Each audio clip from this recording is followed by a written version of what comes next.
সবজি দিয়ে খিচুড়ি পাতলা করে রান্না করলে খেতে কিন্তু খুবই ভালো লাগে। আর এই খিচুড়িটা কিন্তু ছোটো বাচ্চাদের জন্য অনেক হেলদি। আসসালামু আলাইকুম, কেমন আছেন সবাই? আশা করি ভালো আছেন। আলহামদুলিল্লাহ আমিও খুব ভালো আছি। আমি এখানে লাউ আর আলু সবজির জন্য এইটুকুই নিয়েছি, আর হচ্ছে চাল আর ডাল একসাথে করে সব কিছু আমি খুব ভালোভাবে ধুয়ে পরিষ্কার করে নিয়েছি। এখন আমি একটি পাতিলে এরকম পানি দিয়েছি। পানিটা যখন একটু গরম হয়ে আসবে তখনই আমি এইখানে চাল আর ডাল একসাথে করে দিয়ে দিব। আমি যেইভাবে খিচুড়িটা রান্না করছি, এইভাবে খিচুড়িটা রান্না করলে কিন্তু ছোটো বাচ্চারাও কিন্তু খেতে পারবে। আর ঝালের পরিমাণটা যার যার স্বাদ অনুযায়ী দিতে পারবেন। আমি কিন্তু ঝালের পরিমাণটা খিচুড়িতে একটু কমই দিয়েছি। আর ঝাল হিসাবে আমি এইখানে কিন্তু কাঁচামরিচটা দিয়েছি। খিচুড়িতে কাঁচামরিচটা দিলে কিন্তু খেতে আরও বেশি ভালো লাগে।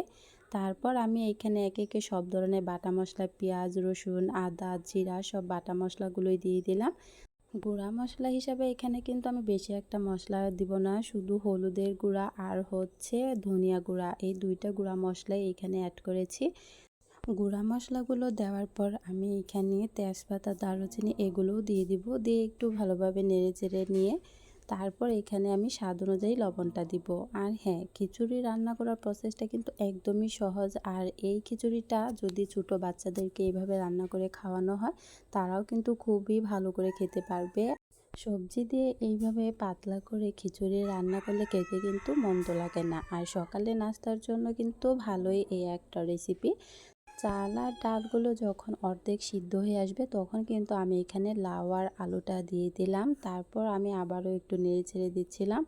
আর হ্যাঁ, লাউ দিয়ে কিন্তু খিচুড়ি রান্না করলে কিন্তু আরও বেশি ভালো লাগে। খিচুড়ি রান্না করার জন্য কিন্তু একটু সময় ধরে নিয়ে রান্না করতে হবে, কারণ সব কিছু উপকরণ ভালোভাবে সিদ্ধ হলে কিন্তু খেতে খুবই ভালো লাগবে। আমি একটু নেড়েচেড়ে দেখছিলাম যে চাল আর ডালগুলো কতটুকু সিদ্ধ হয়েছে। এইভাবে পাতলা খিচুড়ি রান্না করলে কিন্তু খেতে খুবই ভালো লাগে।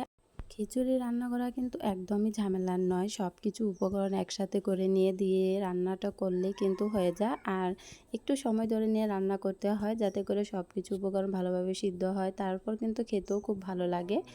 এই তো লাউ আর চাল আর ডালগুলো কিন্তু আমার প্রায় সিদ্ধ হয়ে এসেছে। আমি আর একটু নেড়েচেড়ে দিচ্ছিলাম যাতে নিচের অংশে লেগে না যায়।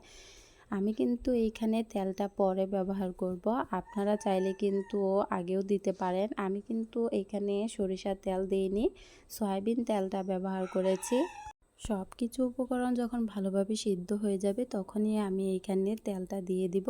তেলের পরিমাণটা আপনারা আপনাদের স্বাদ অনুযায়ী বা পছন্দ অনুযায়ী দিতে পারেন। আমি তারপর তেল দেওয়ার পর আরেকটু রান্না করে নিব।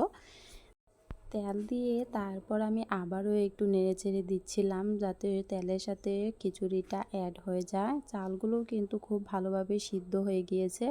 আর হ্যাঁ, খিচুড়ি রান্না করার জন্য এখানে আমি যে চালটা নিয়েছিলাম সেটা হলো পোলাওয়ের চাল। পোলাওয়ের চাল দিয়ে খিচুড়িটা রান্না করলে কিন্তু খেতে আরও বেশি ভালো লাগে। তার জন্য রান্নাটা আমার প্রায় হয়ে এসেছে। এখন আমি চুলাটা অফ করে দিয়ে নামিয়ে নিব। যেহেতু সবজি দিয়ে পাতলা খিচুড়ি রান্না করছি, তাই খিচুড়িটা বেশি একটা ঘনত্ব করব না। এই তো খিচুড়িটা আমার একদমই রান্না কমপ্লিট। এখন আমি খিচুড়িটা চুলা থেকে নামিয়ে নিব। আপনারা কিন্তু চাইলে খুব সহজেই কয়েকটা উপকরণ দিয়ে এরকম পাতলা খিচুড়ি রান্না করতে পারেন। নাস্তার জন্য কিন্তু একদমই পারফেক্ট একটা রেসিপি। লাউ আর আলু দিয়ে এইভাবে খিচুড়িটা রান্না করলে কিন্তু ছোট বড় সবাই খেতে পারবে। আর ঝালটা যেহেতু আমি পরিমাণ মতো দিয়েছি, তাই সবারই খেতে খুব ভালো লাগবে। কয়েকটা উপকরণ দিয়ে কিন্তু একদমই পারফেক্ট একটা পাতলা খিচুড়ির রেসিপি হয়ে গিয়েছে। আপনারা চাইলে কিন্তু বাসায় এইভাবে ট্রাই করে দেখতে পারেন। যদি ভিডিওটি ভালো লেগে থাকে অবশ্যই লাইক, কমেন্ট, শেয়ার করে জানাবেন। আর আমার চ্যানেলে এরকম ভিডিও পেতে আমার চ্যানেলটি সাবস্ক্রাইব করে আমার পাশে থাকবেন। আল্লাহ হাফেজ।